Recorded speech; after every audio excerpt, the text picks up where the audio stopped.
Salut à tous, aujourd'hui présentation de l'avion Lidl.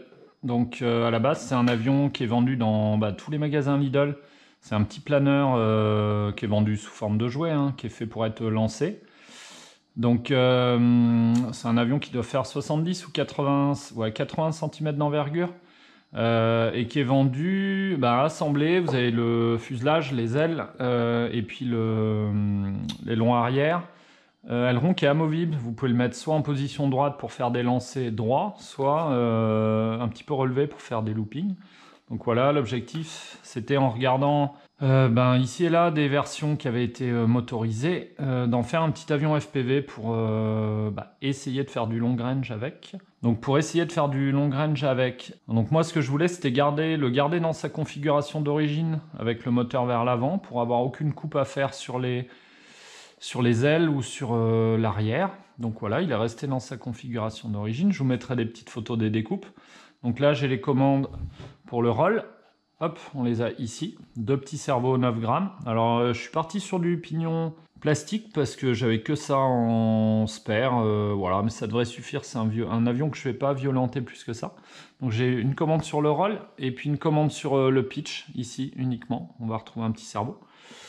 Donc après, sinon voilà, il est dans sa configuration d'origine. On va retrouver à l'avant un petit moteur, c'est un 2204 2300 kV qui va être poussé en 3S voire en 4S. Voilà, on a une petite caméra FPV, c'est une Runcam, c'est quoi, c'est une petite nano, je sais même pas ce que c'est. J'avais ça en spare. Le gros du travail en fait ça a été de passer l'électronique parce que je voulais impérativement qu'il ait un contrôleur de vol. Donc dedans on va retrouver une toute petite carte, c'est une F405 Wing, donc c'est une des plus petites cartes contrôleurs. Alors il n'y a pas grand chose dessus, il y a deux UART, il y a deux branchements cerveau, enfin deux branchements ESC, et je crois qu'on a 1, 2, 3, 4 prises cerveau, une prise LED, une prise buzzer. Et puis voilà, enfin après c'est du contrôleur de vol basique. Ça va tourner sur iNav 5 ou 6. Voilà. Donc la difficulté ça a été de creuser ça. J'ai imprimé un petit support pour l'AFC, comme ça elle est amovible. Et puis après le bin ça a été, bon là c'est pas hyper optimisé, ça a été de passer tous les câblages pour les cerveaux.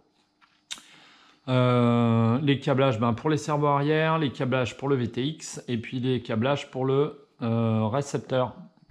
En récepteur, dessus, on va retrouver un Nano RX avec sa petite immortalité ici, que j'ai déporté en bout d'aile pour qu'elles soient un peu dégagées et puis que je puisse globalement... En fait, globalement, le truc, ça va être d'essayer d'aller le plus loin possible avec cet avion.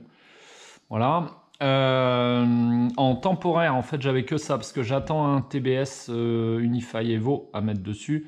J'avais un vieux AKK, c'est un FX2 Ultimate Mini, ça monte à 1200 mW. Et en attendant mes antennes, je vais juste déporter une antenne, voilà, sur cette position-là. Je l'ai mis vers le bas, parce que l'objectif, ça va être de voler relativement haut avec.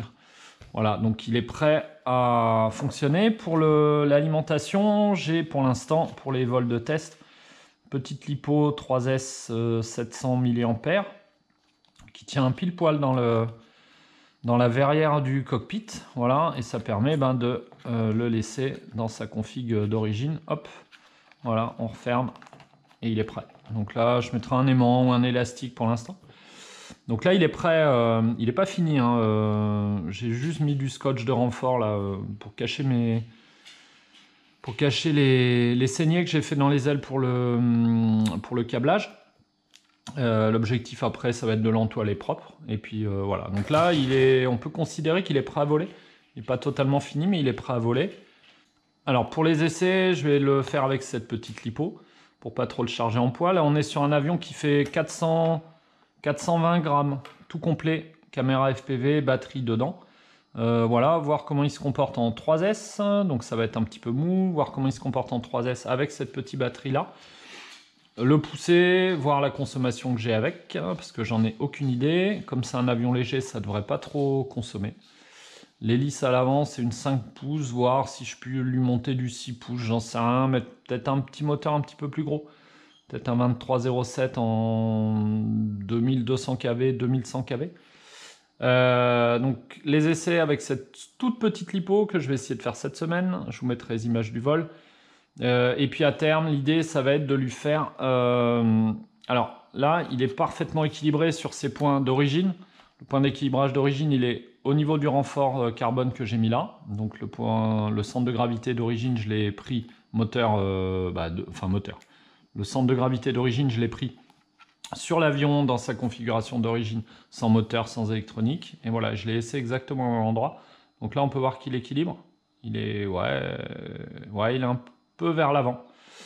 À terme, l'idée, ça va être de lui mettre du 4S. Donc l'idée, ce sera à terme de lui mettre des lions comme ça et comme ça pour voler en 4S. Je vais essayer de faire des supports dans lesquels je puisse glisser les lions. Voilà. À essayer en 4S 2000 mAh. Voir si je peux lui monter peut-être du 4S 2P.